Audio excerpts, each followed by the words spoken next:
Hot Mike with Dom Izzo. Really? Really, Dom? No. I like what Dom's doing. Okay. Dom Izzo. Jeez, come on, Dom. What do you think I am, a magician? Yeah, I'm fired up, Dom. What else could I say? Absolutely. It was great to get on the field, and then Dom came up to me, and I'm trying to walk away from me. I just wanted to enjoy myself out there. Hot Mike. Great job. There's got to be some kind of intelligent question about something. Hot Mike. Hot Mike. On the networks of WDAY. You know, if it's not about sports, I find it very hard to concentrate. Here's Dom Izzo. Dom Izzo. We are live on location at the Nodak Insurance Company Football Indoor Complex on the campus of North Dakota State for one of the big days of the sporting calendar. It's North Dakota State's Pro Day here on this Wednesday morning, where the NFL has returned to Fargo. It's become an annual pilgrimage here over the last decade or so, and 30 of the 32 NFL teams are here today. We expect maybe all 32, maybe by the end of the day, to see 8 Bison prospects that are going to be trying out for the NFL. With Kyle Emanuel, I'm Dom Izzo. We're back doing this for the second straight year. I know this is an exciting day.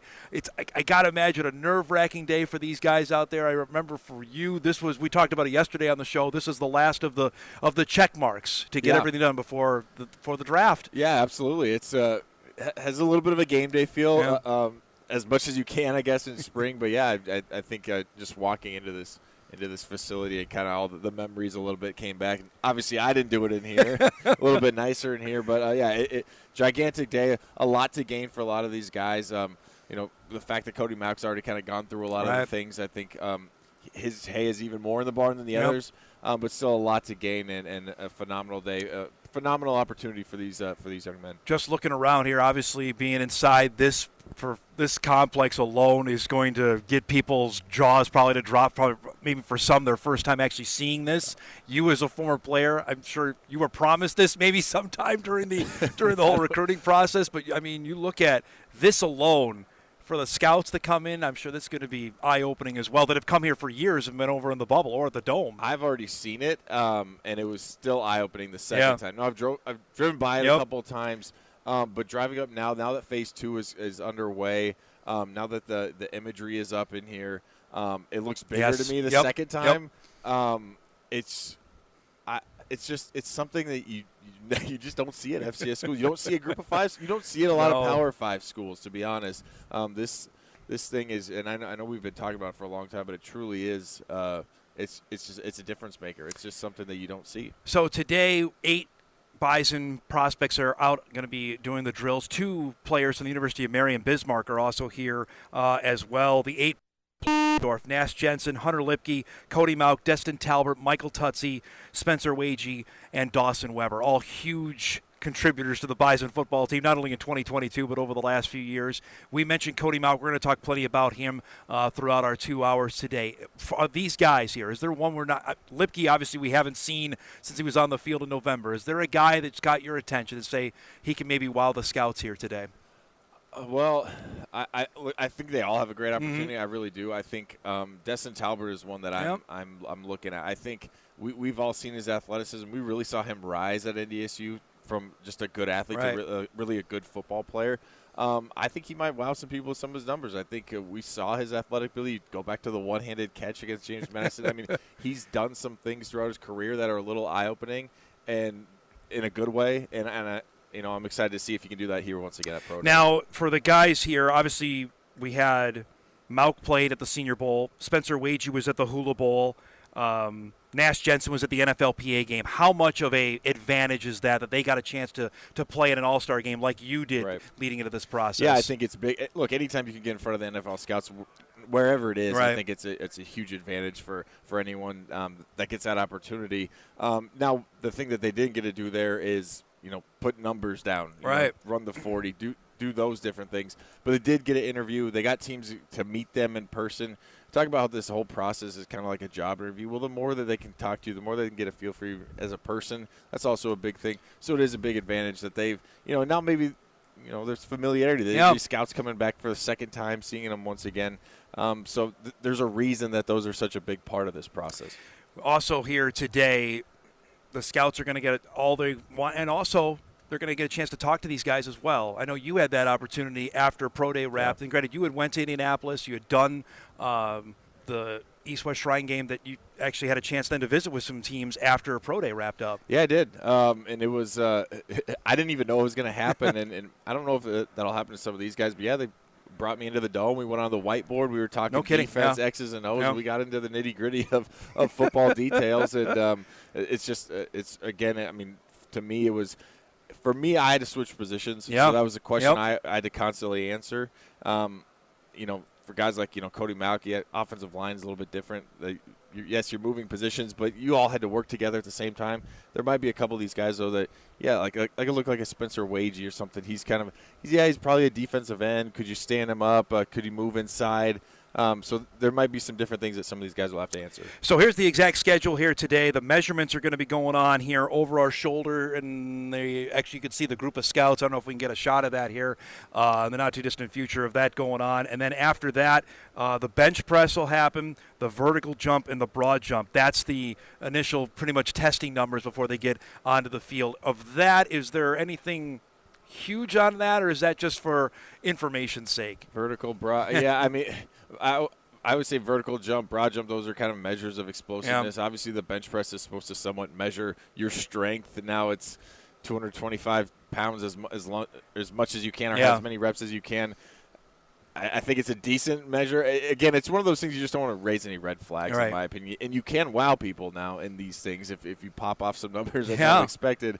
But more just boxes to be checked. And then after that, about 10 o'clock is when the on-the-field testing will begin. We'll start with the 40, which everyone has their eyes on that. We're told Cody Malk's not going to do that since he did it in Indianapolis. Yep. You did not do that as well. Correct. That your time was in the barn, that was everything was good to go after that. Yeah, if you're happy with your numbers at that point, I've never thought it was worth the risk of putting out a bad number. I mean, unless you can somehow improve your number by 0.2 seconds, I mean, it just was never worth it, so it makes sense for Cody. So then the 20-yard short shuttle, you want to explain that to everybody, what exactly that drill is? 5 to the right, 10 back, and then I believe that's what is that? Yeah, 5, 10, 5. Yeah, that equals 20. Yeah, there we go. So 5, 10, 5. And that's showing what? That's just showing lateral quickness. Well, there? Lateral. Change of direction. You have to be able to, as fast as you can go one way, and then be able to change direction and go back the other way. And then my other favorite is the 3-cone drill, which I don't know how much of a favorite that is of yours, but that one. I didn't mind that one. Yeah, that one's similar too. You're going to go forward 5, you're going to come back 5, and then you have to basically weave in and out of some cones. Call it the L drill a little bit. Yeah. And then everything will wrap up with the position drills. It's interesting to know on the position drills, Hunter Lipke's name is on there. I was visiting, Noah Gendorf was on the show after you stopped by yesterday, said that Hunter is going to be good to go here, that they're going to take everything off and let him go. And that's really intriguing. I think that, to me, is the real story here today. Lipke went to the combine, Kyle. Obviously, he did the interviews but couldn't do any of the on-the-field stuff. Yeah. That appears that's going to end here today. He hasn't been able to do anything yet, outside of, like you said, interviews and getting in front of people. He hasn't got the opportunity to do anything throughout this process. And now we've talked a lot about, I think his big thing is his tape, it's his film, and that's what people want to see. But when you have an injury, that's always going to be a question mark. And the fact that he can show scouts today, hopefully, hey, I'm healthy, I'm back, I'm maybe even better than I was before, that's a big deal for him.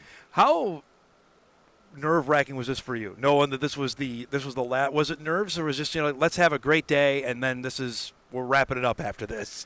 Yeah, I think I was a little less nervous because I knew I didn't have to put any numbers down on paper. I think that was always – I was very nervous for that for the combine. Again, I keep mentioning it, but you don't want to throw up any red flags. You don't want someone to look in and be like, well, this guy's a lot slower than me. He's not as quick as we thought. I was pretty confident in myself in the position drills. There were things I had been working on the entire time, basically leading up to the combine and then even after the combine. And I knew there was just, essentially looking fluid, looking athletic, things that I was pretty confident in. So, I was still nervous, but I felt like because I didn't have to put the numbers down, it was more so just excitement for the end of this process. Let's go through some of these guys individually. We got match and video to show, and obviously many that watch this know these guys. Let's start first with Spencer Wagey and what an opportunity is him at the next level. Wagey finished this past season 51 tackles, 17.5 for loss, had 9 sacks. He was the guy on the defensive line. Came back, as we know, Kyle, in 2022 after having the ACL injury in 21. What kind of prospect? How can he translate to the next level? Well, kind of like I mentioned right off the top, I think he could fit in a couple different areas. Now he's bigger. He's a bigger defensive end than I was when I was playing. So I think he could be a defensive end in a 4-3 like he was at NDSU. I think he could also be a defensive end in a 3-4. They look for that little bigger of a body. You have to deal with tackles a little bit more than tight ends, maybe playing a little head up on tackles. And then, there's always the question of, can you maybe drop a little weight and play the 3-4 outside linebacker like I did as well. I think he's got, the athleticism.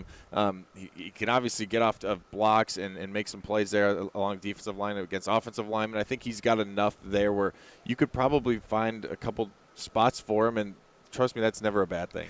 He told me his experience had a great one at the Hula Bowl that really got out there and a chance, and he's had a chance to obviously interview with a few NFL teams. That he's got the size. That's certainly that what NFL teams would covet. I'm interested to see where this goes today. The potential of a free agent deal coming late April. Yeah, and I'm interested to see if they put him through the linebacker drills. Is anyone looking at that? Is it going to be strictly defensive line? What do these scouts see him at? But like I said, I think without a doubt he'll get a chance, and at the end of the day, that's all you need at this point is to get a chance, and I think he will.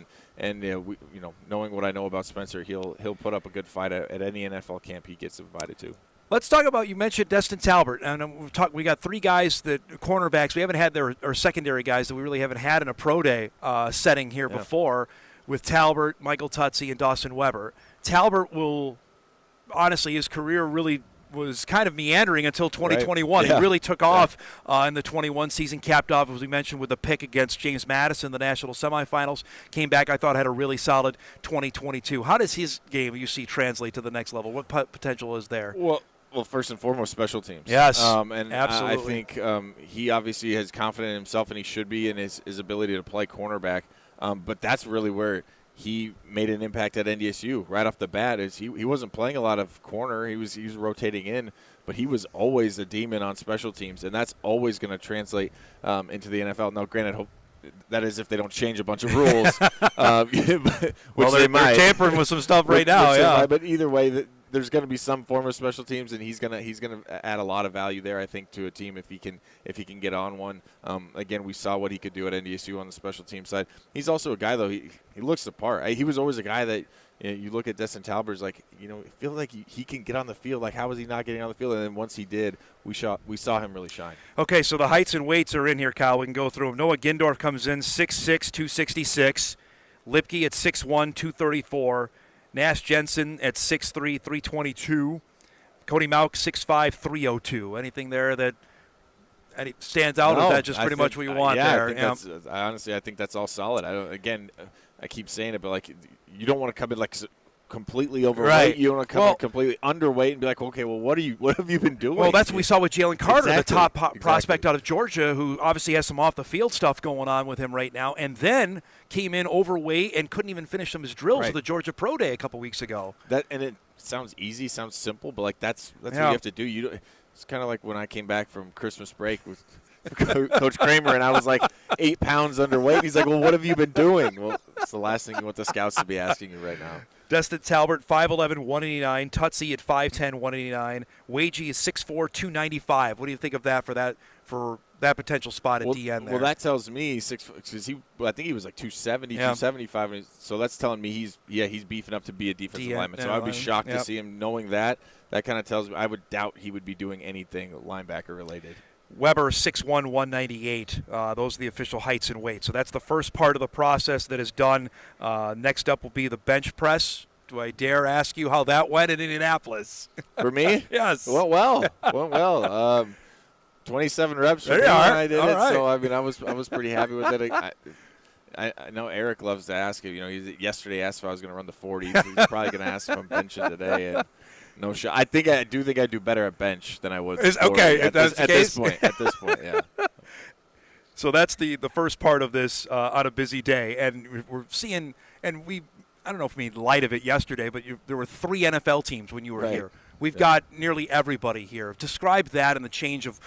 Obviously, you pointed what Carson Wentz and Trey Lance have been able to do, but see, this school has had consecutive years of draft picks going back for the last 4 years now. This has become a spot on the scouting tour during the offseason. Exactly. I think maybe before, and this is all just guess, but maybe before it's like, yeah, NDSU's they're a nice school, they win some games, but they maybe have one or two prospects. It wasn't quite on the radar. It wasn't quite on the map for them. Then you have Carson come through. You have Trey.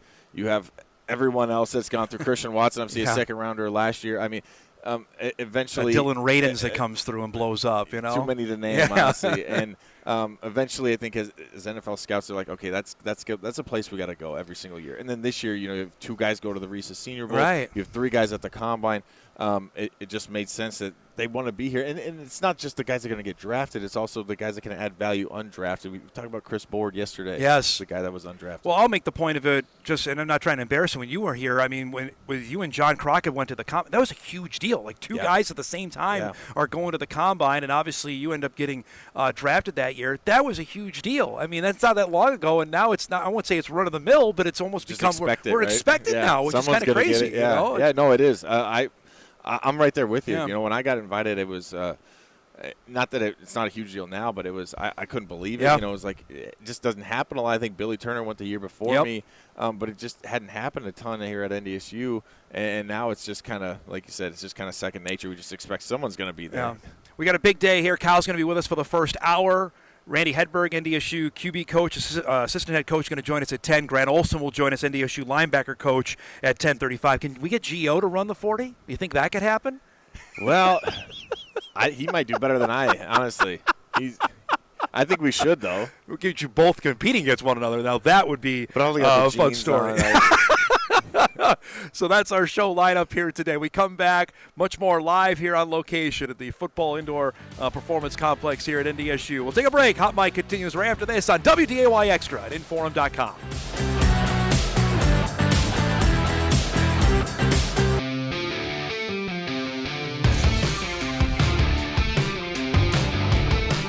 Welcome back, everybody. Live on location. It's NDSU Pro Day 2023. We're in the midst of the bench press going on right now.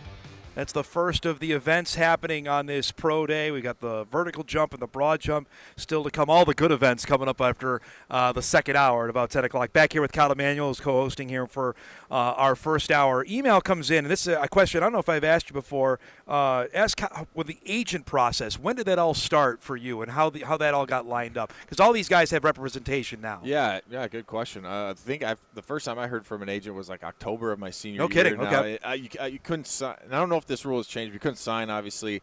It's similar. It was honestly similar to the recruiting process coming from high school to college. I had less agents than probably most people coming after me, but still, it was that kind of decision process, and then you basically essentially commit to one, and then the night after Frisco, I signed with them. Yeah. So as soon as I was officially no longer an NCAA athlete, then I signed with them. I think it's a bit different now because I know Cody already had representation, and I believe both Lipke and Gindorf had their agents lined up as well. And also with NIL now, yes, I believe correct, agents absolutely. can sign with college athletes to help them with NIL deals as well. Just in here, Noah Gindorf does 20 reps on the bench here, so it's pretty good. good. Yeah, I think that's really good for a tight end. And that's all that Noah's going to be able to do here today. For people wondering, and if you missed our show yesterday, obviously he's coming back from the second surgery on the ankle. There's no pain. He told me.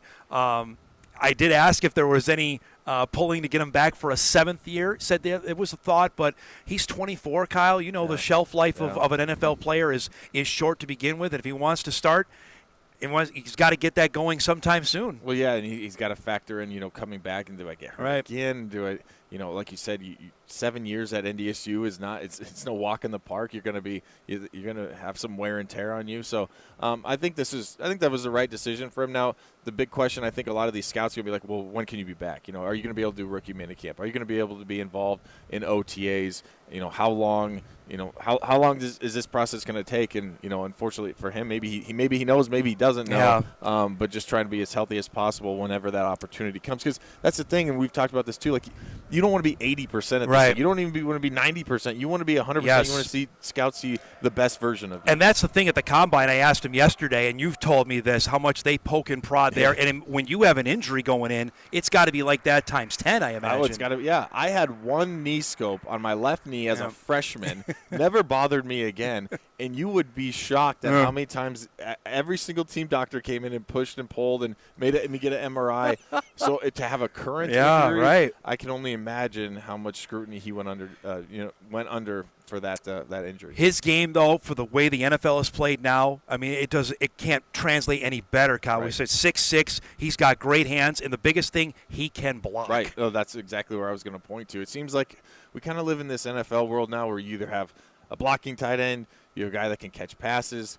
You want guys that can do a little bit of both. Obviously, Noah Gendorf throughout his career has shown that he can do both, but specifically on the blocking side, like there's just not a lot of schools that play like NDSU. Yeah, there's tight ends that have to block, but you think about a tight end in a spread offense, how much block? They're basically glorified receivers. Think about like a Kyle Pitts, like he basically Travis Kelce. No, Travis Kelce will block a little bit, but they're wide receivers. They're wide receivers. You need guys like this. We saw the Vikings just signed a tight end who was classified as a blocking tight end. And there's but T.J. Hawkinson is their second wide receiver, honestly, on that team, exactly.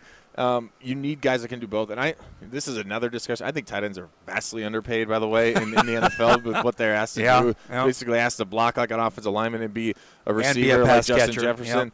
It doesn't make sense to me. But anyway, that's another topic for another time. Spencer Wagee does 23 reps on the bench there, so good performance there for Wagee on that. Let's talk about the star of the day. And I already got a tweet from Jim Nagy from the Senior Bowl on Cody Mauch, who went down to Mobile, as we talked about in February. He stole the show there. He played every position on the offensive line. He goes to the NFL Combine early this month and stole the show there. Just describe how this has been building. And now I think we're in the same boat we were this time last year with Christian Watson. Absolutely. As Cody's being talked about as a late first-round pick. Yeah, it's not surprising, really. It's really not. I fully expected him to go down and have a great week at the Senior Bowl, which he did. I expected with the red hair and the missing teeth, he would automatically be someone that they were looking at the NFL Combine. And then he goes out and puts up really good numbers just to go along with it. And now this day, it's a little weird. Now, I don't know if he got measured in or not, or he did, I believe. Yes. So he gets measured in, and now you just kind of wait around a little bit, try and cheer on your teammates, and then go through a couple position drills. But he's done enough, in my opinion, to solidify wherever teams think he's going to be. I don't think there's going to be much he could do today to change their opinion one way or the other.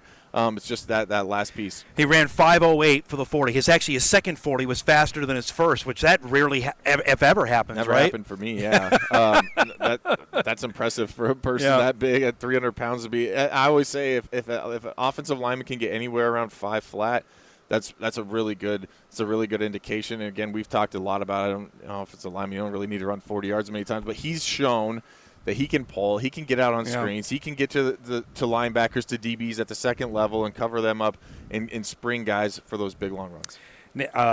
I look at this as his flexibility to do everything. He went and played center. He had never done that before in a game. He had only done it a handful of times, what Matt Entz was telling me in practice, but went and did that. And we're talking against NFL caliber guys at the Senior Bowl, and he was named the Practice Player of the Week. This is the third time in a row that's happened for a Bison down in Mobile. And look, I've never played offensive line, but I can't imagine how difficult it is to switch from being a tackle or a guard, which he did both, and then having to try to snap the ball and then also block someone. You kind of become, now probably not in the Senior Bowl, but a lot of centers will also be, they're pointing out protections and they're kind of like the second quarterback out there. But for whatever, give credit to NDSU and their coaching staff. There's been a lot of O-line coaches that have done this, but it seems like every single lineman that comes out of NDSU can play at all. And that's got to go to the coaching staff and the way they were developed here at NDSU. And that goes back to two former teammates of yours, Billy Turner and Joe Haig, that both moved positions there. Both tackle, both sides. Ended up getting drafted, and then the litany of guys has continued now over the last few years. Yeah, Olson, they've both played. They play both sides. Yeah, they've done it all. And Cody Mauch just seems like another one. An offensive lineman is unique because you're not going to dress 10 offensive linemen. Yeah. You can't have a backup for every single position, so you need a guy. Flexibility there. Okay, you might be our starting left guard, but if someone goes down, now we need you to go to right tackle. Yeah. That's you can't explain how valuable that is to an NFL team. And I look at just with the litany of guys, and Cordell Volson goes and starts all 18 games for the Bengals. He's starting in the AFC Championship game for protecting Joe Burrow. That can only help for what the NFL scouts are looking at a guy who played right next to him in Cody Mauch. Absolutely, and it goes back to there's a reason people call certain schools like DBU or O-line U or wide receiver U. It's because for whatever reason, however they're developed, whatever the system is that they're playing in, it translates well into the NFL. And I don't think there's been another position at NDSU outside of O-line as successful at the next level. I want to talk about Nash Jensen. We come back from break. Jensen does 33 reps. Destin Talbert at 20. Dawson Weber at 14. Wow. So Talbert at 20. Yeah. For a DB, that's pretty good, right? Nash, anything over 30 is crazy good. Well, and the Jensen piece is really intriguing because Nash had his rights picked up by the Pittsburgh Maulers of the United States Football League, and from what I've been told, that spurred a little bit more of the NFL interest because the USFL was interested in him, which is obviously that wasn't an option at all when you played. There are now 2 other football leagues happening out there. Yeah, it's unique, right? If he's obviously going to pursue everything he can for the NFL, but if that doesn't work out, now the USFL has the rights to him. But it's just another thing. There's so many things now going on that.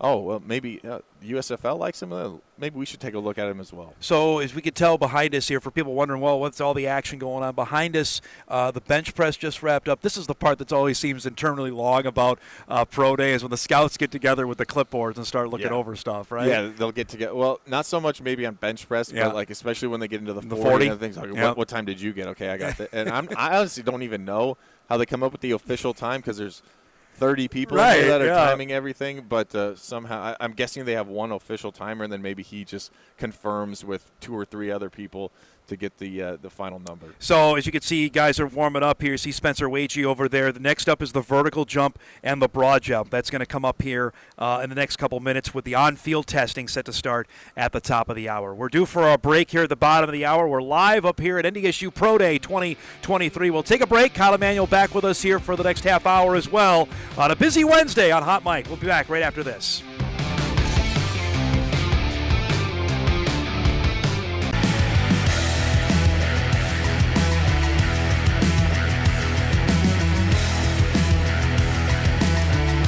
Welcome back, everybody, on this Wednesday morning. We're live on location up at NDSU Pro Day inside the still we can call brand new indoor performance center here on the now south side of NDSU's campus, right across the street from the Shack. Back here with Kyle Emanuel, I'm Dom Izzo. Over our left shoulder here, we see the gaggle of Cody Mauch's family, which no surprise, I know they traveled even to the Combine earlier this month, and you know, we talked about this, I think, on the show on Monday, where and you were in the NFL then, the Carson Wentz phenomenon in North Dakota was exactly that. It was a phenomenon, and how it gripped the entire state. I don't know if this can grip the entire state, but being from Hankinson, North Dakota, and the attention he's already got, this is if this ascension continues, and we're talking about him at the end of the first round, it's going to be a heck of a story come next month. No, it really is. It's an incredible story, and probably we don't talk about it enough. I mean, just being from a small town in North Dakota, being a walk-on, playing tight end at the beginning. You know, you look at the transformation from his freshman year to his senior year. I mean, he is a walking billboard for NDSU and development and what can happen when you buy in, when you work hard, when you do everything the right way. Cody Mauch is that, and it's an incredible story. I know what it was like for me coming from a small town in Nebraska, but I didn't play at my home state school. He's playing at a school just basically an hour up the road, and now we're talking possibly a first-round draft pick. Looking over here over our shoulders now, the gaggle of people is assembled together because the vertical jump is about to take down or go out here. Describe for the viewers at home what this is about and what they're looking for. Yeah, essentially explosiveness, right? I mean, this isn't basketball. I mean, there is some advantages to being able to jump really high, especially as a DB, as a corner, receiver, right? As a tight end. But for like a D lineman or offensive lineman, just you want to see what the explosiveness is. And it's funny because there's some things that we were taught, like in terms of your reach, because vertical goes off of your reach. So you're going to stand up and trying to lock your shoulder in so your reach you want your reach to be as low as possible, actually, which kind of is counterintuitive. And then you also wanted to wear like smaller shoes when you were getting measured in, and then taller shoes when you were actually jumping. No kidding. So you okay. maybe the scouts have caught on to that. I don't know. But that was something that I was told when I was going through So you can see that's the assembled of all the scouts that are here today. And you've got, obviously, the current members of the Bison football team are here. All the coaches are over here as well to see what is going on. We mentioned before we went to break about Nash Jensen and seeing the buzz create there. Nash did 33 reps on the bench press. He played in the NFLPA game at the Rose Bowl in Pasadena. He's been training in Florida. A guy that also saw his draft rights picked up by the Pittsburgh Maulers of the United States Football League. I'm interested in your thoughts on Nash and seeing some buzz here that there is a potential for him to be drafted here come next month. Yeah, it doesn't surprise me. We just mentioned everything about the offensive line play here at NDSU and the system that they run and what offensive linemen are asked to do. And then you look at all the success stories. Right. You look at Cordell Volson a year ago, like you said, started every single game, and all the other guys that have come before him that have had so much success at the next level. And you look at Nash Jensen, you look at 33 reps on the bench press, you look at his size, his durability, broke the record, I believe, at NDSU for games played, missing just one here in this last year. It doesn't surprise me. It really doesn't. I think, I just look at him, and again, I know I say this probably too much, but like you look at the eye test, Nash Jensen looks like a guard, doesn't he? He just looks like an offensive lineman. He looks like someone that can protect quarterbacks, that can maul defensive tackles and be really effective in the run game. And he's also kind of on this meteoric rise, and it probably doesn't hurt that you got Cody Mauck right there. Yeah. Looking at him. Why not go look at big number 66? And he went out there and played in L.A. Eddie George was his coach, so I mean he got some of that coaching that you thirst for once the pre-draft process begins. So he got an initial look there, and I think the buzz was there. And like you mentioned, I'm sure they were looking at 66 when they're watching number 70 on tape, but it's another thing when they got you right there to be able to work out. Yeah, absolutely. I think just kind of fine-tuning some things and getting front. And that's another kind of part of this whole recruiting process is, where did you go? Yeah. Who are you working with? And have they worked with people before? And scouts will take that into account as well. But, yeah, his rise, again, not surprising to me at all. Another guy we haven't talked about yet is we would be had he been fully healthy, and that's Hunter Lipke. We saw him out here running around. The last time for Bison fans that they saw Hunter Lipke on the football field, you and I were there in Carbondale, Illinois in the middle of November, and basically just such a random play, just a running play that he took a shot from a Southern Illinois linebacker in his left shoulder. He left that game. And we didn't see him again. Obviously, he had the shoulder surgery and ended his season. I'm really intrigued about what we're going to see today because he's not been on the football field since, November the 12th? Yeah, and I think it started actually back against Youngstown State. I believe he took a shot again on just kind of a random play. It was like a 6-yard run right up the middle and just took kind of a weird shot to his shoulder. And, he might have been – Cody's probably still maybe the highest prospect, but I think he's the most intriguing in terms of – his position. He doesn't really have a position, but his ability to catch passes, to do things out of the backfield that a lot of people can't do at his size. I know he's been compared a lot to Kyle Juszczyk at the San Francisco 49ers, and I think that's a perfect comparison. You looked at the 49ers when we played them, they were different than any other team because they utilized the fullback. It wasn't that they just played with the fullback. He was involved. He was getting the ball. They were constantly moving him. The other thing that we can't forget is his ability to block. He was kind of a tight end at times as well. They line him up at tight end, and he would just block people. He would come in motion. He would flash across the formation. He'd cut defensive ends. Then when you think he's going to do that, and then he fakes it and he bluffs it and he goes out to the flat and runs a wheel route and it's a touchdown. Right. He just was able to do so much, and that's why the NFL buzz started with him so early, is because he is kind of that little bit of a unicorn in terms of what he can do. So this time last year, we had Jim Nagy on the show, the executive director of the Senior Bowl. I was asking him, hey, you got somebody are you looking at somebody already for 2023? And he said, yeah, you guys got a fullback up there. And we knew exactly what he was talking about. He's talking about Lipke and how big, this from you had the great privilege of playing 4 games against the FBS. These guys only had the one with Arizona, and then Lipke goes out and scores 3 touchdowns in that game against Arizona. Well, we talk about all this whole process and everything, the pro day, the combine and everything, but it's still going to come back to the film. It's still going to come back to what you did on the field, and they want to see what you did against the best competition. And he was great that night. Exactly, and he played arguably his best game against the best competition the entire year, and he shined in that game, and that's going to be a huge game. I guarantee you all scouts, GMs, coaches are looking at this game and say, okay, he could do this against a team in the Pac-12. Maybe those question marks of, you didn't play against the best competition, maybe they start to go away a little bit when you can put up a game like that. There was the game against Youngstown that also went viral for the lineup of how many fullbacks were in the game, and then he had that reception, much like the game against James Madison on the wheel route that you said it on the broadcast that day. Who else can do that at that position? He might be the only guy. Exactly. He went viral that day. Yeah, he really did. Of the fullbacks, because he makes it, and if you don't know what we're talking about, it was a tiptoe catch basically on the sideline. It's coming up in our highlight package here. Here it is. He got 2 feet down, and it's just fullbacks don't do that because they're not catching the ball. Usually they're just running out into the flat and they're catching the ball, hopefully getting 5-6 yards. His ability to catch the ball and run routes. There was another one, I think it was early on in the year, maybe the second game, where they lined him up in the slot. Yep. And he completely fakes out, I believe, a DB, maybe a linebacker. I mean, almost made him fall to the ground on a little slant route. Route running is something you don't usually talk about with fullbacks as much. I just think you can do – I think – and that's why I keep going back to the 49ers, but you think of like a coach with Kyle Shanahan or anyone who's kind of unique in what they do offensively.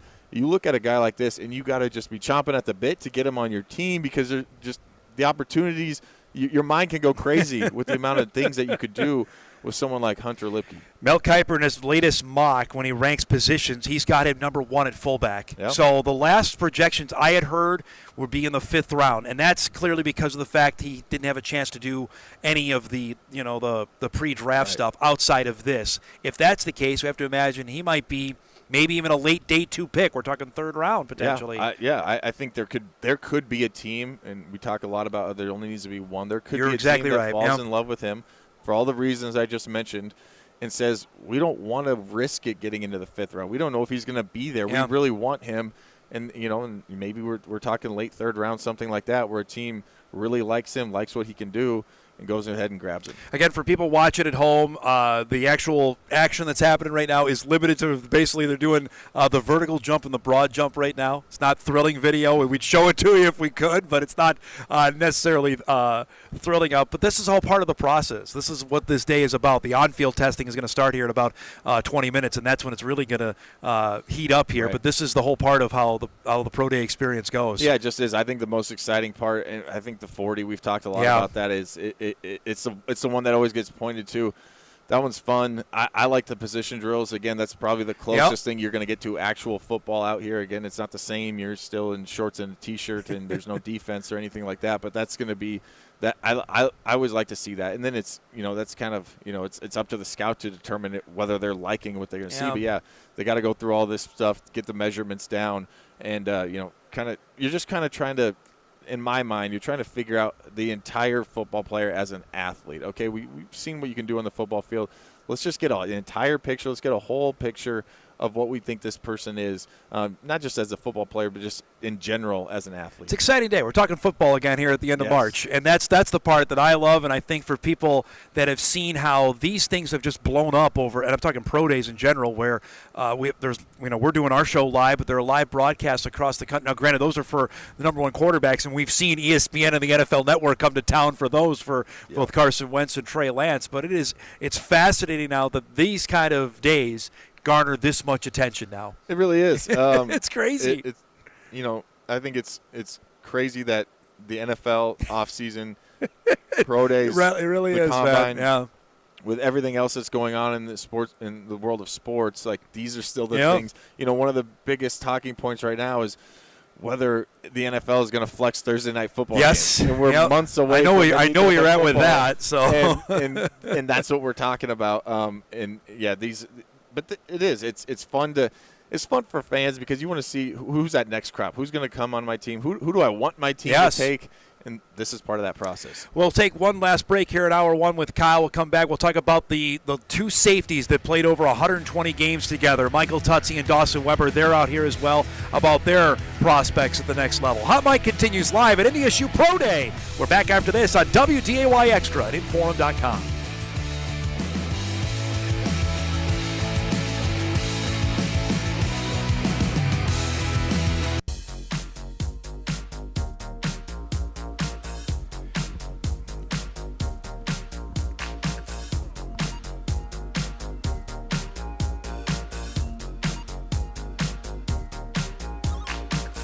Welcome back, everybody. Wrapping up hour one here, live on location, NDSU Pro Day 2023, as the broad and vertical jumps are happening. This is the final of the testing phase for they will get out on the field and do the 40 and the 3-cone drill and the shuttle, which is coming up here in our second hour. Back here with Kyle Emanuel. You were hearing for Destin Talbert, got 40 inches on his vertical. Well, that's why I mentioned him right off the top. Cow. Like, who's someone that could kind of shock people a little bit. And I just always, you could just kind of tell when he was playing that he had some athletic ability that is unique. And he proved that already. We had 20 reps on the bench press, which I thought was really impressive for a defensive back. And then 40 inches, you get anywhere around 40 inches, you're doing something really well. Here are the vertical jumps. Lipke comes in at 36.5. That's pretty good for a man his size. That's pretty good. Yes. Nash Jensen at 27, Tutsi at 33.5, Wagee at 32, Dawson Weber at 30.5. Nash Jensen came in at 27. Yeah. I mean, honestly, solid numbers. But I think well, anybody wouldn't be surprised with the Dawson Weber if they saw the James Madison game. What happened there? I'm not shocked. I guess I'm a little shocked that it was all the way up to 40. Yeah. Anything in the 37, 38 that'll range be all right. is still really, really good. But Lipke at 36.5, though. Again, not necessarily shocking, but that's a good number. That's something. His numbers are just going to just eye pop for everybody here today. I really do. Yeah, I agree. I think he's had the ability to show off some of his athleticism, but now you can put a number to it and be like, okay, that's exactly what we thought, and he proved it once again. Jordan Reed from ESPN.com has a new mock that just came out literally as we're on the air about a half hour ago. Has Cody Mauch in the third round. Going to the Saints. Tucker Kraft, the tight end from the South Dakota State, the pick right after him, and has Lipke in the 6th round as a potential pick there. Again, sometimes we're just throwing darts at the wall here. As you always remind me, all it takes is one, and it could be a team, as you mentioned yesterday on the show. The Chargers never even really talked to you until draft day, basically. Exactly. There was, I never talked to them, or maybe talked to them once up until the draft. Every year there's teams that reach, that guys that were projected in the 3rd round go in the 1st round. Every year there's guys that fall. The mock drafts are fun. They are. They're fun to look at, and obviously we talk about them. For the next month it will be, and then it'll be over. And then it's almost, especially once you get, I feel like once you get past the first 2 rounds, that's tough to predict. I don't know. Maybe that is where those guys end up going. But either way, it's hard. It's hard to know, right? The other thing I'll bring up on this, again, harken back to your days, when the FCS guys got drafted, it was a big thing. Like, all right, wow, FCS. Now it's become almost commonplace. We're going to see. Cole Strange, the lineman from Chattanooga, went in the 1st round last year to New England. Now, granted, that was a surprise. I don't think anybody had him as being the first FCS guy off the board. But it's become almost commonplace now. You're going to see an FCS guy, maybe 2 in the 1st round. And again, that wasn't the case 7-8 years ago. The level of football in this division just keeps going this way. Exactly. You look at the numbers from guys from the FCS that are drafted, and it's usually pretty high. But, now you're starting to see them creep up into those early rounds, into the 1st, 2nd round. It seems like there's a guy that was a 0-star recruit. That was a 1-star recruit that got overlooked by everyone. And that's what FCS programs kind of have to do. You have to go find those guys that you can develop and turn into really good football players. I told everyone when I was playing, and that was 8 years ago, and it's only gotten better. Like, the talent level here is good. Maybe it's not as consistent. It's obviously maybe not as consistent across the board as you see in like a Big Ten, SEC, that type of thing. But the top-end talent in the FCS, it's really good. You see there's some movement here behind us. You can tell now things are moving because we're going to have the 40-yard dash coming up here, which is the first of the testing drills. That's the one that obviously gets all the eyeballs.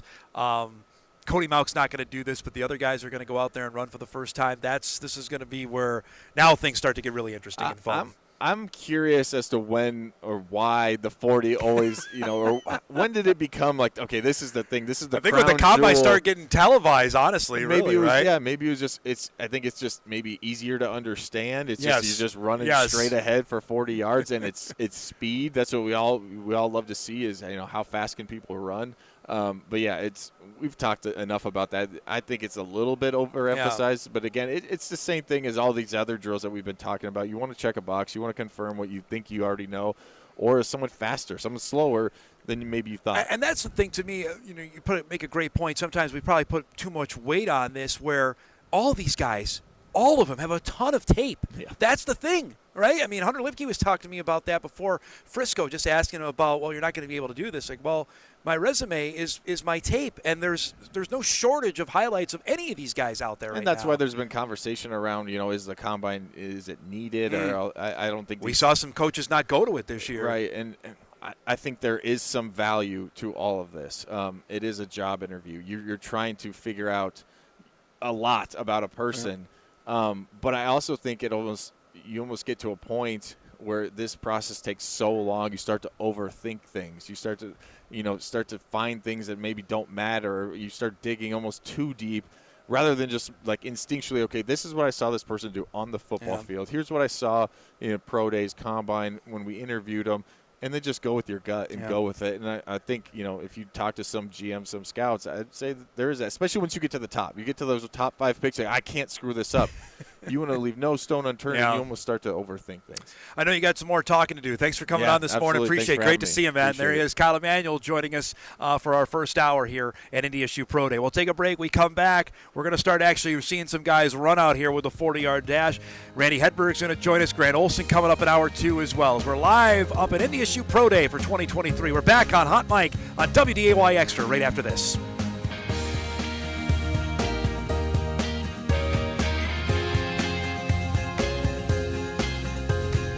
Hot Mic on the networks of WDAY. Here's Dom Izzo. Welcome back, everybody, to Hot Mic on location on this Wednesday morning up at NDSU Pro Day. The assembled scouts are behind us here to get ready for the actual 40-yard dash and the 3-cone drill. The shuttle is all coming up here as we now transition from the testing to actual on-field drills. It's great to be back with NDSU Associate Head Coach, QB Coach Randy Hedberg. We did this last year. I talked to your representatives. We could do this again, so I appreciate clearing your schedule for us to do this here again. I'm still waiting for that check. That fee. I never got it. Have you not graduated from NIL? I thought you're beyond that now. I still haven't got paid. I got. By the way, I'm not kidding. I got 2 emails saying you got to get Coach Hedberg back on the show now that 3-class basketball is a thing, because we talked about it, and now it's official. So what do you think? I'm not a big fan, Dom. I've shared that with you before. I just I'm old school. You're not alone. I think there's a lot of people actually that probably share that opinion. I'm old school, and I remember playing Class B basketball way back. And I know this is get off my lawn time, but it's there's a lot more school. When I was playing in basketball and in high school, there was a lot more Class B schools than there is now. Yep. I think it's to benefit some of the smaller Class A schools is what it benefits. I don't think it's going to benefit the Class B schools, but that's the decision that was made. It's going to be interesting to see. I think I'm interested for people, and that go to the Class B every single year. Where do they choose to go to now? Right, what tournament will they go right, to? I'm intrigued about that. Yeah, it's interesting, because I think it's going to, and I've visited with you about this before, with some of the consolidations, it might break up some of those, which might limit some some opportunities for kids, in smaller schools, and especially on the west side of the state. I mean, from where I'm from, Partial, where I'm from, my hometown, they can't get enough to field a football team. Yeah. A 9-man football team. Correct. Now they can get basketball, but 9-man football they can't. There's not enough kids that want to play, so it's a tough situation. Tell me about after your senior season. There wasn't anything like this. How did the scouts come and find you? How did the NFL come and find you after you were done playing? Well, I've talked about this before. There was a lot of people that came in and watched me play basketball my senior year. Mm-hmm. I remember a number of teams coming to watch me, and then I threw, in the gym, obviously, that we played in, and then. There was one time, and I told this story before in the spring, and I've mentioned it to Carson and Trey and Easton about this. My pro day, or my combine day, was in between a doubleheader. After pitching the first game of a doubleheader through 7 innings, and then I came and threw the football for a scout in the parking lot and took the Wonderlic test in the backseat of his car. Is that right? Oh, yeah, I don't think I knew that part. Yeah, I took the Wonderlic test in the backseat of his car. And that was my combine. You know what you did? On the Wonderlic? I'm not going to tell you, but yeah, that actually happened. Wow, and, that's amazing. Yeah, we just the combine obviously wasn't in the plans at that point. So that's amazing. Times have changed. Yeah, well, there's no doubt. Yeah. I mean, and just even from your time here in Fargo, we were visiting with Kyle Emanuel in our first hour.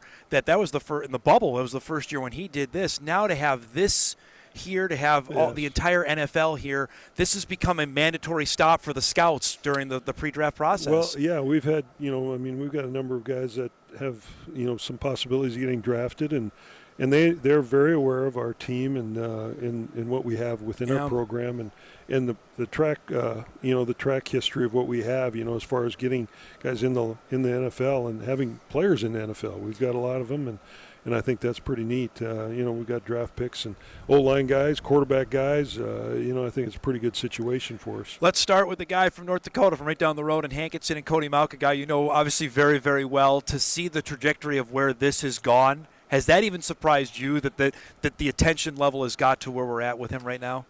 No question about it. I remember, and I've said this to Cody, I went and watched him play hoops down in Hankinson and all, and we brought him in as a walk-on, and we thought he could be a tight end for us, and everybody knows that story, and he's developed, and that's a part of our program, and I think NDSU has done it as well as anybody, developing players, and Cody is fortunate to make that change and get that opportunity. He's very flexible.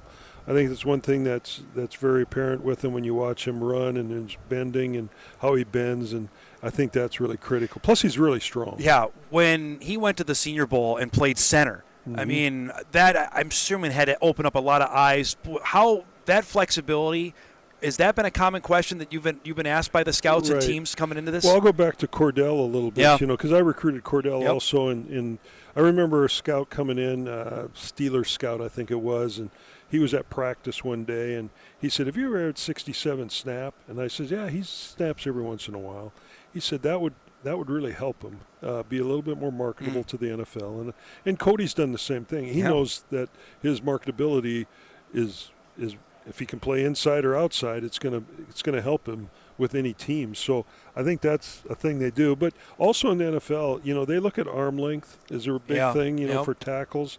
They want a certain arm length to play tackle. And if you don't have it, they're going to shove you into guard or center. Yeah. When you look at what just his rise here on this, he was all over the NFL Network. I mean, there's no surprise. His personality was going to be magnetic.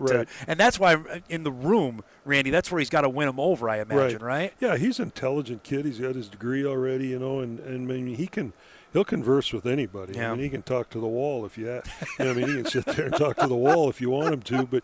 I don't know if he'll get any responses, but he'll talk. But he also, the thing, he's lived almost his entire life without those front teeth, and so. I mean, he has to have a sense of humor a little bit, doubt, and he certainly does. And he handles that very well, and I think he's made that as a trademark. You mentioned Cordell. How much of Cordell's season, how much did that help for Cody? Him blocking for Joe Burrow, playing starting all 18 games for the Bengals. Does that help Cody for this process? Oh, no question about it. I think that really helps Cody a lot. And then Dylan, ahead of him, and then Joe, and we've had a number of guys, Billy Turner. I mean, they know about it, about the Bison and the type of, the thing that is important about O-line play, and especially the way we play here at NDSU, is we have run game concepts. We don't just block areas like a lot of these spread teams do that want to play fast. They block areas, but we have concepts within our run game, and so they have to make IDs and all that sort of thing. And I think that's appealing to NFL people because that's how they play. Right. And it's just like for quarterback play, it's the same way. I think we huddle and our quarterbacks pick up pressures and all that sort of thing, protections, and so I think it helps them from that standpoint. So I think O-line wise, I think it's a little different. We mentioned Kyle Emanuel and I were talking in the first hour about Hunter Lipke. We haven't seen Hunter on the football field, obviously, since that game in Carbondale in the middle of November. How much, even today, I know he's got a ton on tape, but can he wow just getting out here on the field here this afternoon? Well, yeah, I think you'll see his athleticism. Yeah. I mean, he's extremely athletic for his size, and I'm guessing he's going to weigh in about 235 or so, I would assume. And I think his athleticism will be seen today. Yeah, his vert was 36.5. Was it really? Yeah. That's pretty good. Yeah. That's really good. He's got some right? power. We played him. When he played for us, he played some on the ball tight end, and he had some pop to him. I mean, he could deliver a pop to that defensive end, and so he's showing that. The game at Arizona, I think you and I talked about this. How much of a showcase was that, even for Noah Gindorf as well? Because obviously there were no FBS games for the last 5 years. The scouts were all there on the sideline. I remember seeing them during pregame warmups. How much does that help on their tape? They've got that now against an FBS team. I think there's no question about it. At our level, we always get knocked for that. You don't play the same competition, but. I think our guys have proven that they can play and with it, and that's always a concern. But, those type of games are really important to the progression of somebody going at this level. And then Hunter had the kind of game he had against Arizona can only help there, right? Yeah, exactly. I mean, he catches the ball as well as anybody. I mean, he can catch it, and he can, move his body around and all with that. And he's a hand catcher. A lot of guys, are body catchers. He's a hand catcher. When you saw what he did against, the touchdowns against James Madison in the semifinals, was that something you had already used him a little bit, but to that extent, there's another weapon we have in our arsenal here. Yeah, we did some things there. We thought we exploited JMU a little bit in how they set up their field defense, and we went into the boundary of some of those things, and I think that helped. But, he got wide open there, and he scored some big touchdowns for us, no question about it.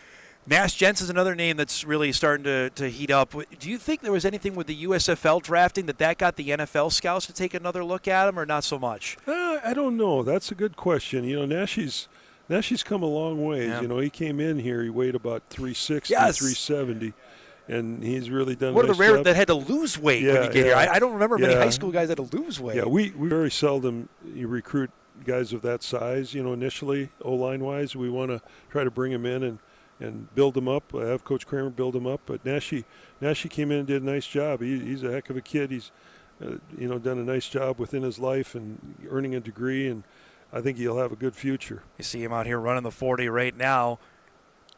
Pretty good strides there to get out there for a man his size. I mean, Cody ran, I think it was 5:07, his second in the 40. That's, right. I mean, for a 300-pound right. guy. Well, he just vertical. He's vertical in 29 inches or whatever, 30 inches, whatever he's doing. So it's pretty impressive. For the NFL, what are they looking at here for the offensive lineman with the 40? What are they doing there? I really don't know. I don't think it's relevant to, the information on the 40. I don't know if that's relevant to NFL people. But, you take a guy like Orlando Brown. I remember watching him, coming out of Oklahoma at the combine tape, and he ran like a 5.8 or something. So I could be wrong there, but it wasn't very good. Yes. But he's the highest paid tackle lineman, right? in the O-line. And, and so, some of that is a little misleading, especially for O-linemen. This offseason, tell me about how different this felt after the national championship game with South Dakota State, and just now you're having 3 practices of spring ball. Was it a different feel with the guys that are back? Yeah, I think now we kind of feel that we're not the hunted ones now. We're the hunters, and so we got to go get it. And our guys feel that way. I think they understand it. We talk about it. We're not going to hide from that fact. We got to get out and get it. We got to win the Missouri Valley first, and that's something we didn't do last year, obviously. So we're trying to get back to that part of it, and then let it play out from that point. When you think about it, though, and I know you guys don't evaluate this because it's on wins and losses, but there was a time I'm looking over on the sideline and I see all-conference, all-American, all-conference, that you still made it to Frisco with that amount of injuries. Is there any solace in that, or no, we didn't win the championship? No, we don't talk about that stuff. Yeah, as a coach, you don't. You just got to. You got to go with who's out there, right? Yeah. Football is a game of people get injured, and we don't talk about that. We just it's on us. We got to get it done. We got to get the next guy ready to play, and that's a critical thing. And one thing about playing as many games as we've had through the years, and I think Nashi had 70-some games or something like that. A lot of these guys. Have played a lot of football, but you have to have depth to play that many games per season, in which we're probably averaging 14, 15 games a season, which is a lot. Yeah. It's a lot more than most schools or colleges do. And so you got to have depth. So that's what we build in the spring. Is there a name or names that we are going to surface here during the spring for Bison fans to keep an eye on for the fall? Well, I'll talk from an offensive Yeah. standpoint. You know, I think Carson Hegerle is one that I've been impressed with. You know, that's an interesting question because we just had this. We had a quarterback meeting this morning, and I visited with the quarterbacks. I said, who stood out for you so far offensively? Carson's name came up. T-Mac's name came up. You know, they're the ones offensively that have made some impressions through, you know, first 3 days. You know, and Eli Green's going to be there. He's another one, you know, and so we're excited about it. I just asked quarterback that. That's who they mentioned. They didn't mention themselves, obviously, but I'm looking forward to seeing, you know, how Cole progresses. He's done extremely well through 3 practices, so we're excited to see how he goes. When you're out and about, how often you get asked that question about quarterback? Oh, quite is it every time? I mean, yeah, just because we've had success with quarterbacks and you know, that's been on our plate. So yeah, it's you know, I'm used to it now, and we're gonna continue to progress, and you know, our young quarterback's going to be okay too, but he's still ways away. But Nathan Hayes, and so we'll see how he progresses too. I was talking with Matt Entz about this. You see Spencer Wagee running here, and Spencer's put on about 20 pounds as well. So it looks like he's going to be playing. That's exclusively on the defensive line now. Yeah. I think he weighed 292. Yeah. They told me he vertical jumped 32 inches, I think it was, that's impressive. There's a guy that was almost this close to playing. I remember way back in 2017. It was with him and Logan McCormick, if I remember right. That's right. Yeah, I forgot about that. Yeah, Logan. I think we had an injury. Did Greg get hurt? That's Greg right. That's correct. Got hurt. And all. So that is interesting. You know, I remember, you know, your counterpart over there, Kyle Emanuel, you know, my first year was 14. Yes. And that was the first year we moved, you know, Joe, he took over Billy Turner at left tackle. Yep. So Joe was moving right tackle, left tackle. Joe was obviously a really good player. Worked out all right, Super Bowl champ. But in the spring, that spring of 14, Joe had a difficult time blocking Kyle Emanuel. I know that. And then they both ended up getting drafted, obviously, and doing very well at the next level. But those things happen, you know, in spring. That's what you battle and you learn, and that's what our line is doing right now. You know, I mean, it's Jalen Sundell's coming back. Yeah. And, you know, and then you get Mason Miller back, and so those guys will help us. And Carson Hegerle, I was talking with Matt Entz about this. That how close were you to saying pulling it? He's gonna go out there and play for you last season. Oh, that was close. Yeah, he had some injury issues, you know, in the fall, and then which set him back a little bit from a timing standpoint. But that tells you alone how much you're thinking of him or how well he played. Yeah, he's shown some stuff. I mean, he has the ability to make some people or get open versus man press or press man. That he sees from our defense. My last question before I let you go, being a native North Dakotan and going to all the schools as you do, to now have it back-to-back years where you're going to have 2 9-man guys get drafted, how different now when you go out to each school now? I'm sure you're going to have every coach come out of the woodwork and say, I got the next Cody Malger, I got the next Cordell Volson here. Well, you know, that's interesting. That's a great question, but I don't think I haven't got that, you know. You know, you kind of you know the guys, right? You know the guys. We know who we're looking at and all before we go in there. But yeah, they, you know, people know about Cordell and they know about Cody, and throughout the state and throughout the whole area actually. They know who these guys are and the impact they've made. And you and I might touch a sore subject here, but you know also that it's not just North Dakota State that's recruiting here now. There's other schools that are coming in now that know how the level of football players that are in the state. Well, I think you're seeing more and more of that because of the people we've had drafted. Right. The school to the east, you know, that's located in the Twin Cities. I mean, they're very aware of who we are recruiting and who we're talking to. And so some of that comes to play a lot of times. It's great to see you. Thanks for doing this as always. Appreciate it. Checks in the mail. Okay, wait for that. All right. Yeah, I've heard that before. You've made that famous. I know. So. Yeah, you're not hard up for anything anyway. I should get that video of you playing in the NFL again. Don't Johnny do that. Unitas on the call of that game, by the way. You know, here's one for you. My son sends me a Twitter video. It's me playing way back. Yeah. He has me throwing a pick. I can't believe it. I had to have a long talk with that guy. So thanks so much for coming by. There he is, Randy Hedberg, NDSU Associate Head Coach, QB Coach, joining us here this morning. We're due for a break. We'll take one here, get you caught up. The 40s are going on. Much more on NDSU Pro Day, live on location on Hot Mic. We're back right after this.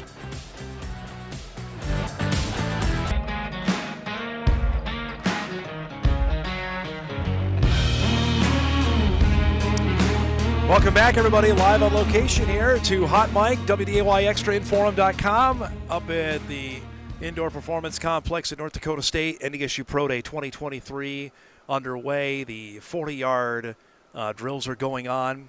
Hunter Lipke uncorked, we think, about a 4.5 that he ran on his first attempt.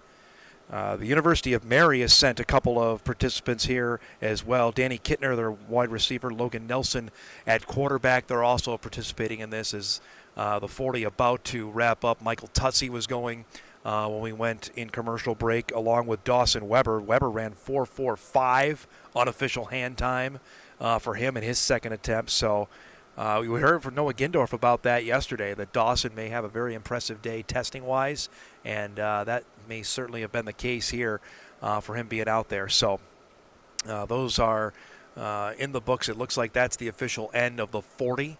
The next up now, they'll move on, will be the short shuttle, which is coming up next on that, and then the 3-cone drill. That's the lineup here, and then they'll move on from that into the individual drills, which will come up before we wrap the day here on this Wednesday morning. As we mentioned earlier, and we're going to Grant Olson coming up here in just a few minutes, NDSU Linebackers coach, and we'll get his thoughts on what we've seen here as now the scouts will converge and compare times as they have. This is a typical pro day procedure. Kind of shake your head about it, but that's exactly how it works out. And then we'll move on to the next of the testing drills, which is the 20-yard short shuttle. As Kyle Emanuel explained to us, 10 yards one way, then 5, then 5. That's how it works for how this next particular drill. And be interested to see here for the times that come out of this and what each of the participants will do. As you get a look at Cody Malk out here, Nash Jensen out there.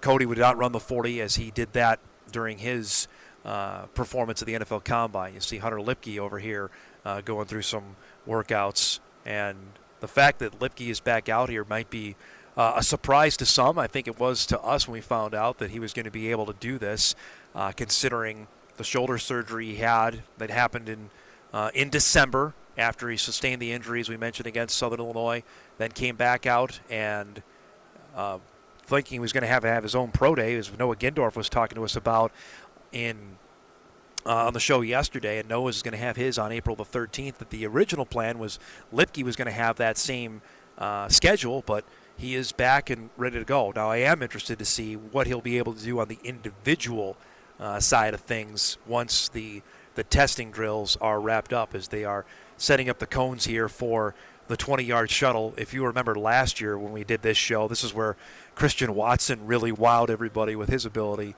to do this and show off his flat-out speed. I would be intrigued to see for the corners, for Talbert, and for the safeties, for Tutsi and for Weber, what they're able to do here. And then we'll see, obviously, Lipke get a chance to go out here and do some stuff as well. So, fun day, interesting day. Always, I think, for people that are not really plugged into the NFL process of how this all goes about, but it is it could certainly be eye-opening for some and how this all unfolds, and intrigued to see what will come out of here today, because this is a busy day, an important day, as we were talking about off the top of the show, that, you know, for some of these guys that their tape is out there, that they've already done as best they can, and but for the scouts to actually get a first-hand look at them, it's a whole other deal here. As you see, they're setting up two separate testing stations here. And just for our viewers at home that are wondering, well, can't you get any closer? This is our cutoff for where we can be, right here at the numbers. This is where they're limiting the media access to where we can go. So I know I had a couple people ask me, can't you get a little bit closer? This is exactly the limit of where we can be at here today. So hopefully we'll get some more action over here, as you saw with the 40 that was going on as we were visiting with Randy Hedberg on the air there, that this is going to play out here over the next little bit. And we'll hear from pretty much everybody after things wrap up here this morning.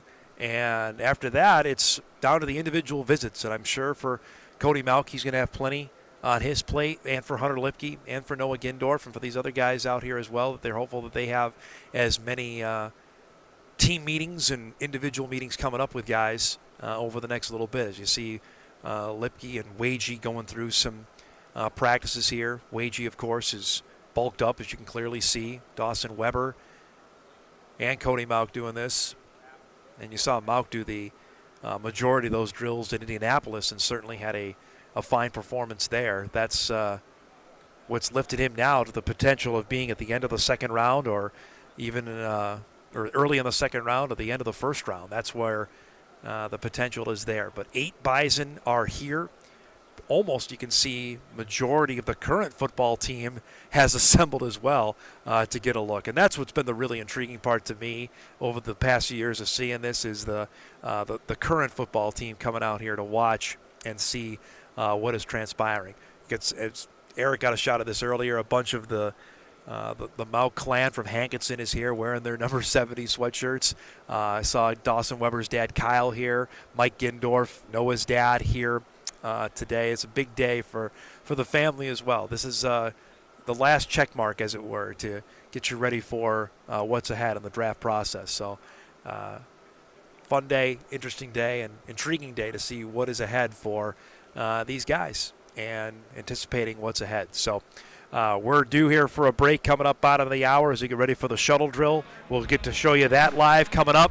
Grant Olson going to join us as well here as we continue our live show on location. It's NDSU 2023 Pro Day on Hot Mic on WDAY Extra, InForum.com. We're back right after this.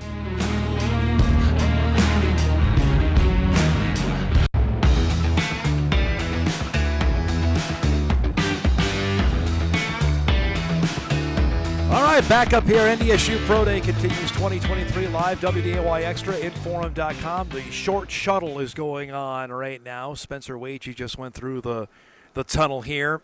As you can see, the assembled scouts right around the start time of that, comparing some times. Cody Malk went through there as well.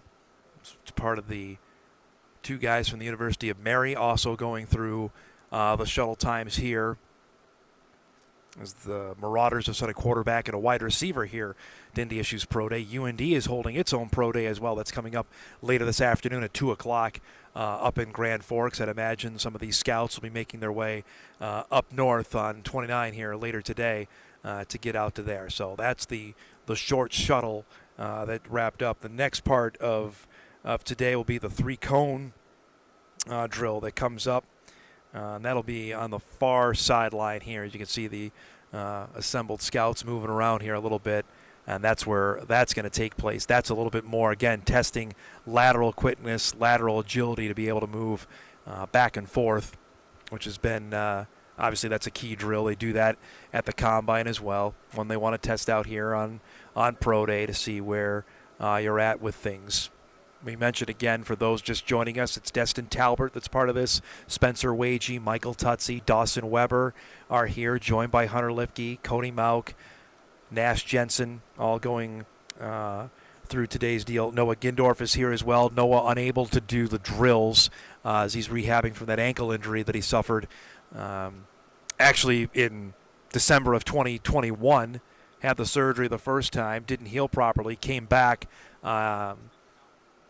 played 3 games in the fall, had to have a second procedure done. From what I'm told, the surgery went well, healing well, feeling really good, but still not able to go 100% yet. So he will have his own Pro Day coming up in the middle of April. April 13th is what he told us yesterday, and that's when he'll be able to go out here and try and show off as best he can for the scouts. So for those of you watching here, that's what's happening now. We are getting restricted to where we can go for our cameras here out to a certain spot on the field, as now this is where the 3-cone drill is taking place, and that's what you're seeing on cameras here. By the way, if this is your first time to look inside this facility, it is as impressive as it looks on television as it does to be here as well. This is about as impressive a deal as you can have for an FCS team.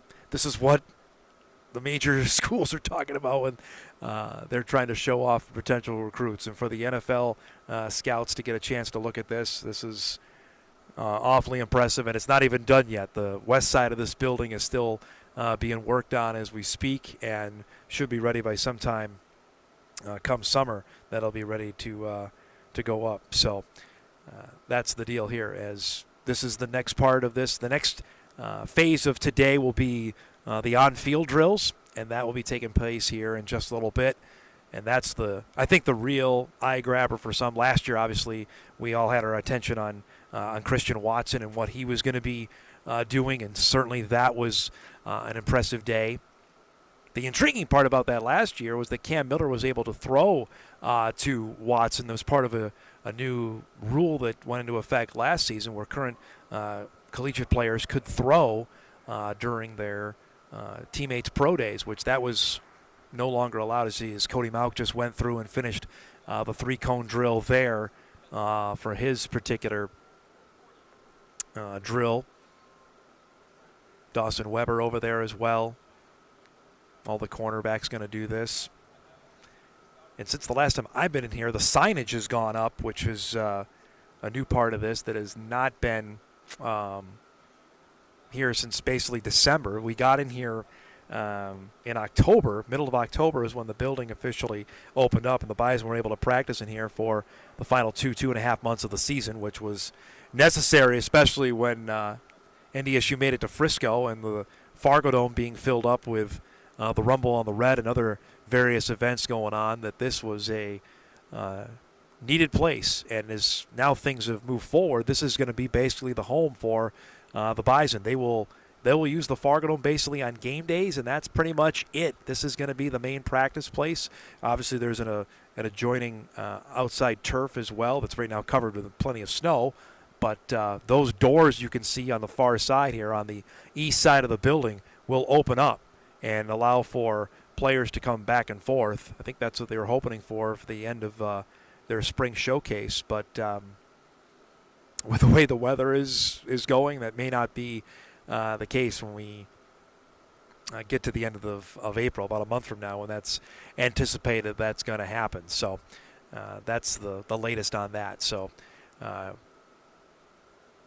looks like we're wrapping up here with a three-cone drill, and that'll be the last of the on-field testing. Next up will be the individual drills, which will wrap up the day here, and then we'll get a chance to visit with the players, and after that, as I mentioned earlier, that's when they're going to break off and go where their various places will take them, whether it's a particular team meeting or back home. That will be the intriguing part, to see what the next steps will occur, as we see Spencer Wagey coming over here to visit with his mom and dad. What a road it's been for the Watertown, South Dakota native, who, of course, missed majority of the 2021 season with an ACL tear that happened the third game of the season against Towson. Came back, rehabbed, and had a dynamite 2022 campaign that earned him a spot, an invitation to the Hula Bowl. And now out here hoping for just a chance, just a potential for an NFL free agency deal, as Kyle Emanuel and I were talking about in our first hour. Now with the potential to have two other football leagues out there, it's not just the NFL. That's where everyone wants to go. But with the United States Football League and the XFL out there, and we're seeing what Darius Shepard is doing, did last summer in the USFL, and has done in the XFL, that there's going to be another chance for him to go play football somewhere else. And for these guys out here, if an NFL team decides to pass, or they can't make a roster out of training camp, there's going to be other opportunities for them. I would believe in another spot. Nash Jensen already has a spot already set aside for him with the Pittsburgh Maulers of the United States Football League. So that'd be something to keep an eye on here when the draft wraps up in Kansas City, which that's where the draft will be here in a month's time. That won't be the end of the road for some of these guys, as the field being cleared now, as some individual drills are about to begin on what's become it's one of the highlight days of the calendar, honestly, for people that cover NDSU football and observe Bison football is NDSU Pro Day and what's going on there. We're going to have some final of the individual drills come on. Logan Campbell is up here with me. You've been watching things. Yeah. We just saw the 40 wrap up. We did. Saw Hunter Lipke go through there and quite fast as well. Looked really fast. I was looking at the scouts. Gave a little fist bumps and stuff after to each other. Interesting. So it's a pretty good sign, I would think. Well, that obviously all this is pretty much surprised that Lipke's able to go and do this, considering that the initial thought was he was going to have his own pro day. Can I just say, he looks so much bigger than he did during the season. Mm-hmm. Granted, his shoulder was hurt, but his arms look huge. Spencer Wagey looks like he's gained about 20 pounds as well. Yep, same with Dustin Talbert. Yeah, they all look ripped. Now looks like the individual on-field drills are going to begin here in a bit, which for the offensive linemen, that will be with Nash Jensen and Cody Mauk out there. And Cody's got at least 25 family members here. No surprise that have come from Hankinson to watch what is going on here today. But I'm intrigued for Nash Jensen as well. His name is starting to buzz a little bit. We were visiting with Randy Hedberg about that in the top of the hour, that things have started to percolate a little bit for number 66. He's putting up good numbers, too. His bench press numbers were really good. Crazy good. Yeah, crazy good. So I think he'll generate more buzz after Pro Day today. Just want to look here at the unofficial numbers, I guess is the best way to say this, on what we had from Nash here. Let me get this up here in a second. And he looked pretty quick, too, in the 40 as well. So it'd be interesting to see. I haven't seen those numbers yet, but I think he had 30 for the 33 on the bench press. Unofficial times here on the 40. Jensen ran a 5.19, which is that's okay for an offensive lineman. Again, I always struggle on what the heck they're looking at there. Lipke was 4.51. If that's anywhere close to accurate, that's why they were doing the fist bumps. If Lipke runs a 4.5, then we're talking his potential draft status is going up here. Oh, for sure. Talbert was a 4.4, Tutsi a 4.46, Wagey 4.72, and Dawson Weber a 4.48. All those times, again, unofficial. You said Spencer was a 4.72. 4.72. I feel like that's pretty quick. And for a DN. Man his size, that would be pretty darn quick is exactly right on that. So,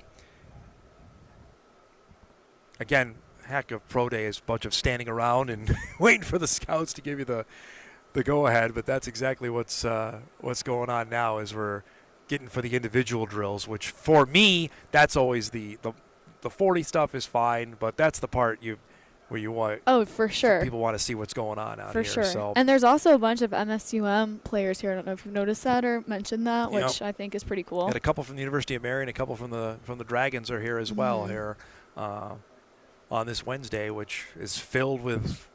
I'm looking around. I've seen the Panthers. I've saw the Jaguars here. I've saw the Jets. Jets were here. Washington's here. The Commanders are here. Vikings are here. Yeah, I was told 30 of the 32 were here today. So we were trying to figure it out.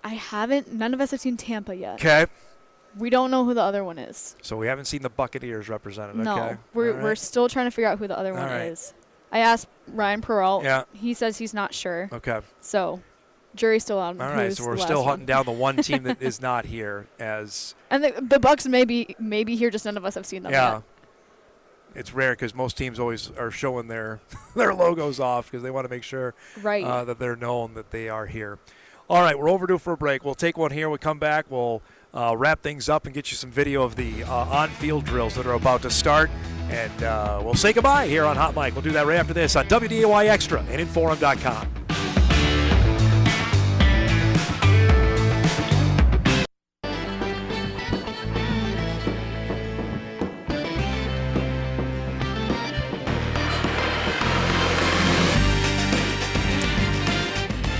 Welcome back, everybody. NDSU Pro Day, our show wrapping up.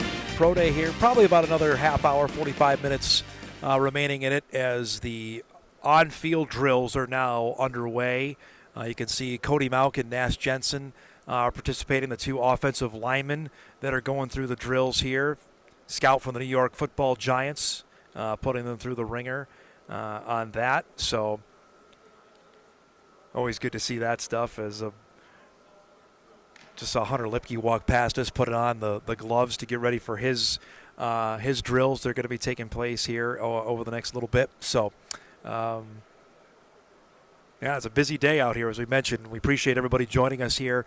We'll have much more coverage throughout the day. We're going to be live coming up in our news at 11 o'clock here in about 20 minutes to update everybody on how things are going here. And we'll have a full report on our news coming up tonight at 6 and 10. And it's really interesting to see what everyone will have to say out of this. I know everyone's going to say, hey, I had a good day. Hopefully, able to impress and see where things go from here. But it's we want to hear from the scouts. Of course, they're not going to talk to us on what we want to hear from them and actually where everybody is in the draft process. But now here we are. I mean, as we sit here, we're a month out from the day 3 of the NFL draft. As I mentioned earlier, it's going to take place in Kansas City this year. We'll find out, I'd say, probably in the next week to 10 days of who's going to get official invites to go for the first round, if Cody Mauch is one of those guys.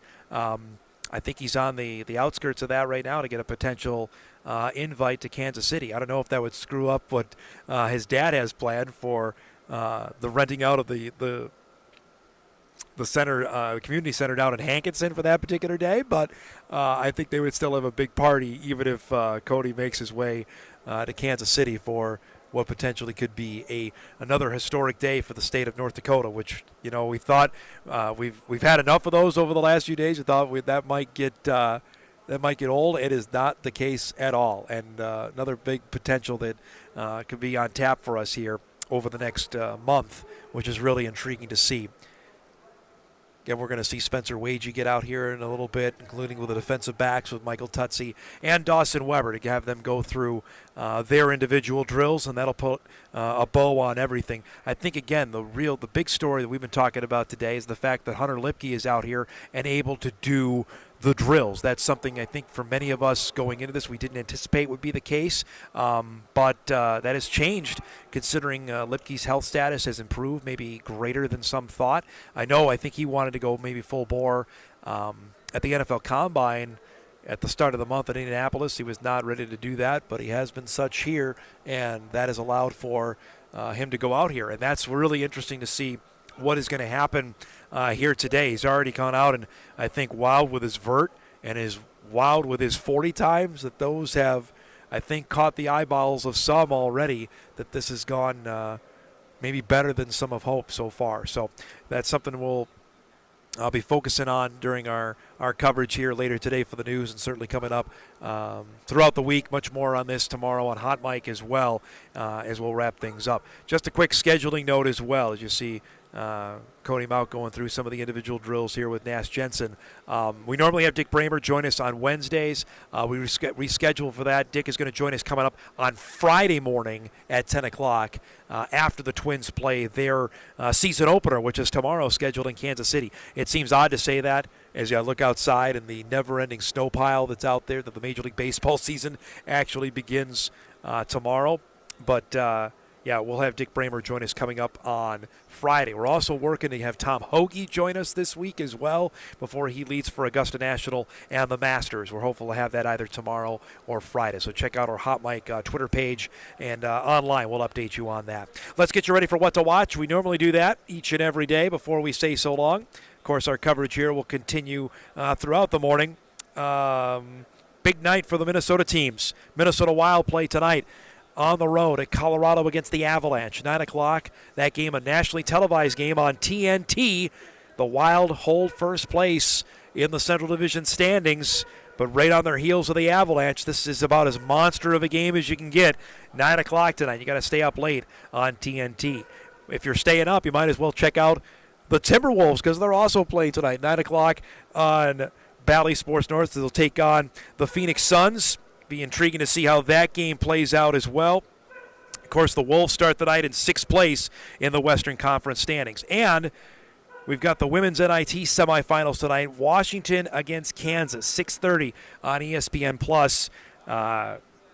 winner of that will go to the WNIT championship game. We only have like a minute left, but it's perfect time. First off, as Grant Olson joins us, NDSU linebackers coach. You got 90 seconds. It's great to see you. Congratulations, by the way, to you and Amy, man. That's the biggest news we had of the week. You're going to be a dad, man. That's outstanding. I know. Really excited, a little nervous, but yeah, can't wait. Okay, now the second thing, I said to Kyle in the first segment, if we could have a 40-yard dash runoff between you and him, who wins? Kyle's winning for sure. Come on now. No, he's smoking me. I can admit it. I can admit it. How cool is this just to have the neat. entire NFL here again, man? I know we shouldn't be getting used to it, but we are now. Yeah, no doubt. I think that just it goes to show you the talent that we've had, the success that our guys have had in the NFL. And I think that NFL teams take notice. It's not – you look at who's got the most guys playing on their teams in the Super Bowl and all those things, and all of a sudden it's like it might not always be maybe the Alabamas of the world. And I know they have a ton, don't get me wrong, but like our guys have gone to the NFL and they've been successful. They've done really, really well. They're awesome. Hunter Lipke out here looking really good, by the way. Looks really good. I think he's opening some eyes out here so far. Absolutely. I'm really curious. Personally, if you just asked me, I'd be very curious how NFL offense coordinators and teams want to use them. I think that in a scheme very much like what the 49ers run, I'm like, oh my goodness, you can do a ton. You can do a ton with Hunter Lipke. He should have a good career. We'll do this again soon, okay? Thanks for coming by for a quick minute, all right? Congratulations. There he is, Grant Olson, NDSU linebackers coach. Thanks, everybody, for watching. Full recap coming up later tonight on WDAY. We'll see everybody tomorrow on Hot Mic on WDAY Extra.